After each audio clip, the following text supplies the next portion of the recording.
What is up, guys, and welcome to the next one. So I hope you enjoyed that last video where I explained why an EUC is good when it's heavy, or really why the weight alone is a good thing. You know, many people think about weight as only being good when it comes with something, you know, like extra batteries or a stronger shell casing, bigger motor, all that stuff that weight can bring with it. But they don't realize that the weight alone in itself is an advantage because it brings down your center of gravity. You know, the EUC is this mass, you know, a concentration of mass right down at ground level. So if you can up that mass, then you're bringing yourself an advantage. You're giving yourself an advantage in terms of stability, maneuvering, not just cornering, but straight line speed.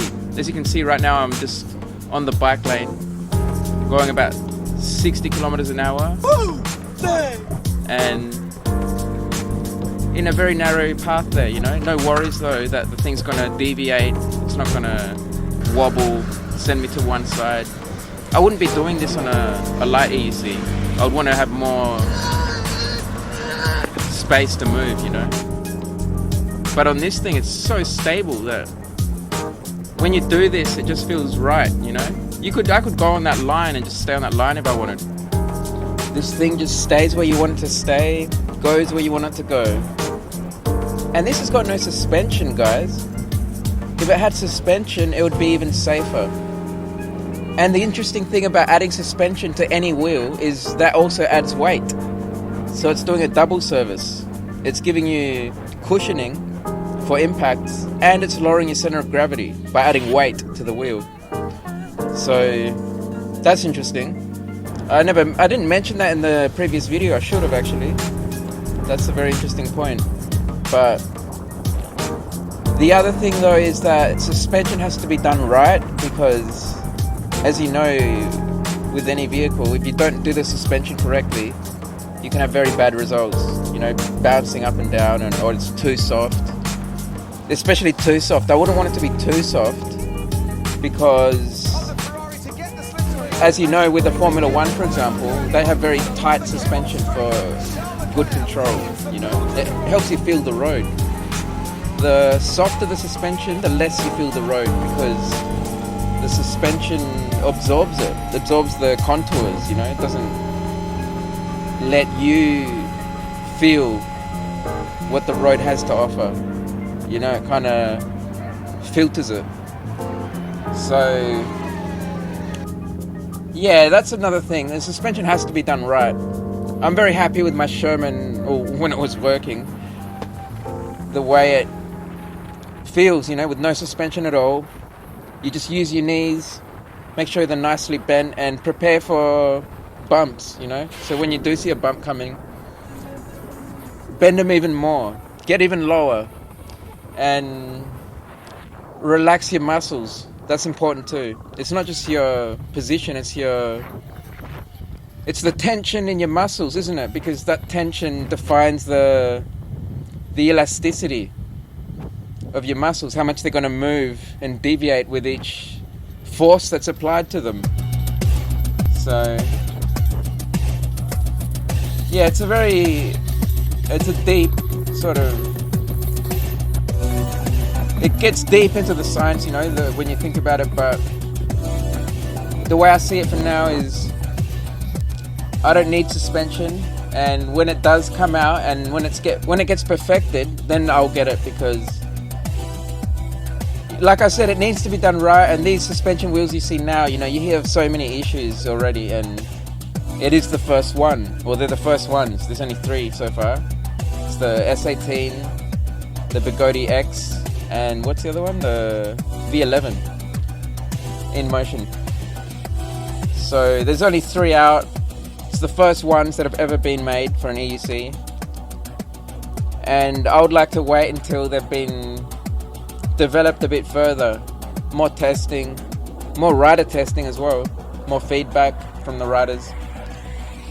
All that, and then I'll dive in. And like I said, I want a tight suspension. I don't want like an ultra soft one.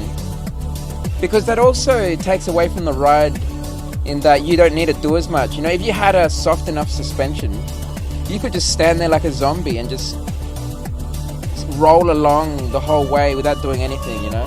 Just fall asleep on the wheel. I don't want that type of ride either. I want to be able to... I want to be more involved in the ride, you know? And that's what happens when you don't have suspension. You have to be very involved. You have to be alert. You have to know what's coming. And you have to deal with what's coming.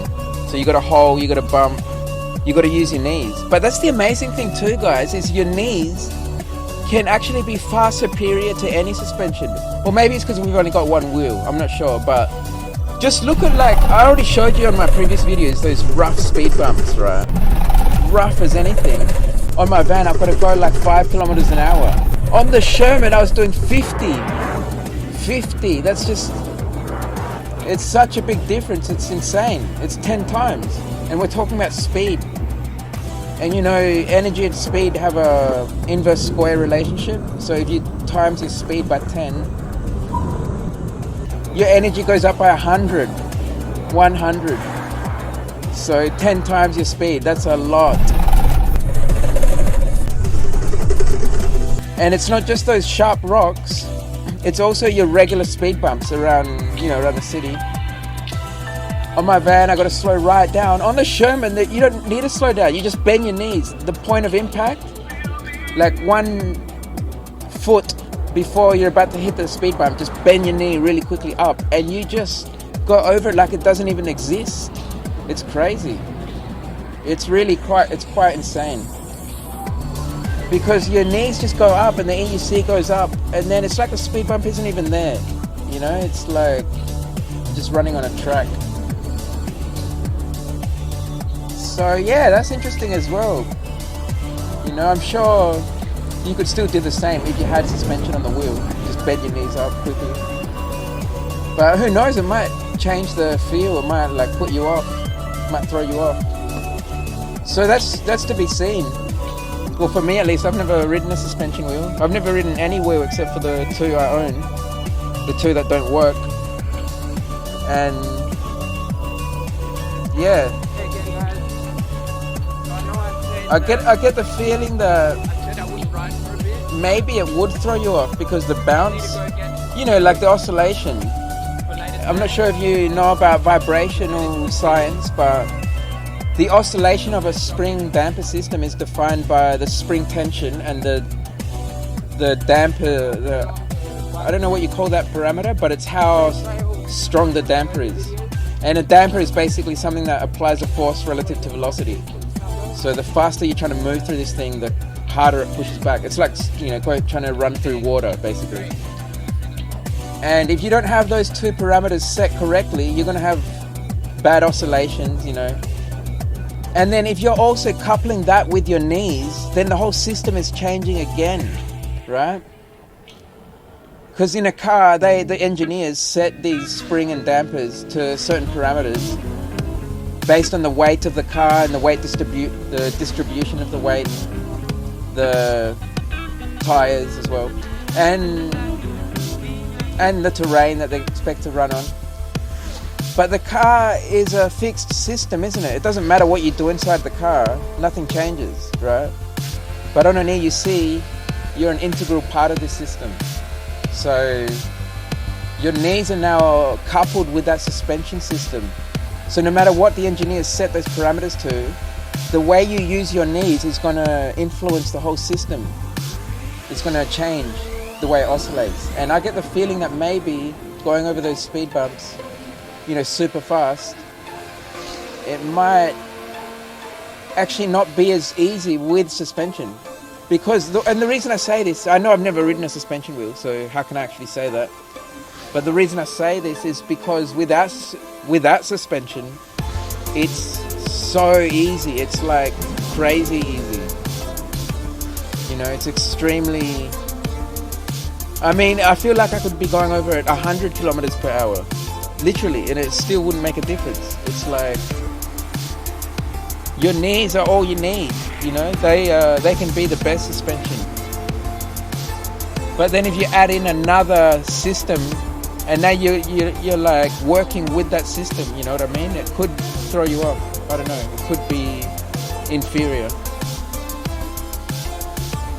But when it comes to big drops, then there's no question that suspension is going to help, because your knees can only do so much, you know. If you're talking about bigger drops, then you're going to want some cushioning.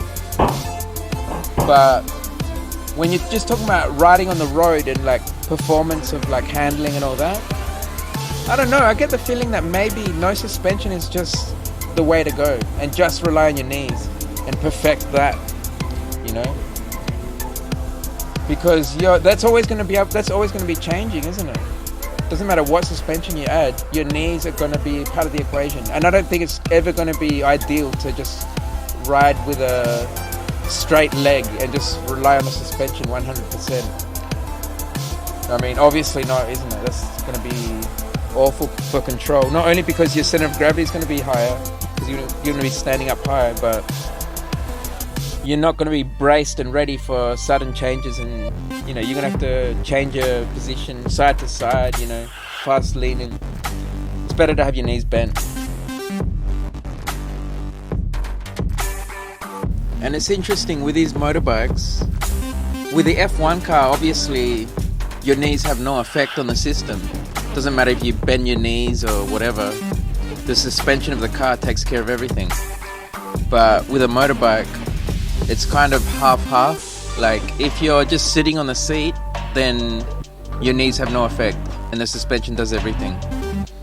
But if you stand on the pedals, like on the pegs, then your knees become coupled with the system. And it's interesting because you see many off-road, like dirt bike riders do that. You don't see any super bike riders doing that. And it kind of makes sense. Now that I think about that, then yeah, maybe it's not really an issue that your knees are coupling with the system. But still, you got to do it right, you know, and that's the thing. And when I say you got to do it right, I'm not talking about your knees. Although you got to do that right. You got to bend your knees, relax your leg muscles. But you got to do the suspension right. Or they got to do it. They got to make them correctly, tune them correctly, or give you the ability to tune them yourself correctly. Otherwise, you're stuck with a crappy suspension and you can't do anything about it. It's stuck there like a leech, just taking away from your ride. And you're better off with nothing. You're better off with no suspension. In fact, no suspension can be excellent. Like I said, if you bend your knees properly and learn to absorb the impacts, it can be better than any suspension on the planet, because it's the human body and the human brain working together like a machine, a computer-controlled machine. And your legs can react very quickly and move very quickly, you know, quickly enough for everything it needs. So if you practice, you can be better than any suspension system. But if we're talking about big drops, like I said, then yeah, that's going to be necessary, because your legs can only take so much force, or so much shock, I should say. And yeah, or force, yeah, it's a force. For a quick moment, you know, it can only take that to a certain extent, you know, and then you're gonna need suspension. And yeah, that'll conclude the episode, I reckon. We'll see you guys in the next one.